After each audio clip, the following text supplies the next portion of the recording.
This table is for putting on the standard. You see, like this.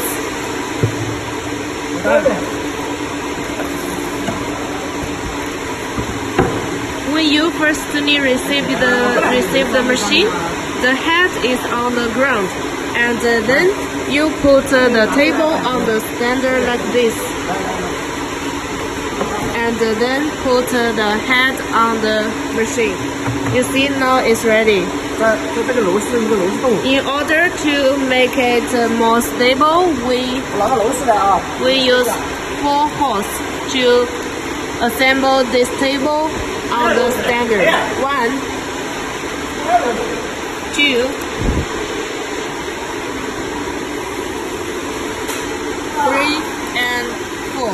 4 screws. Fix the 4 screws on the standard, then it's finished.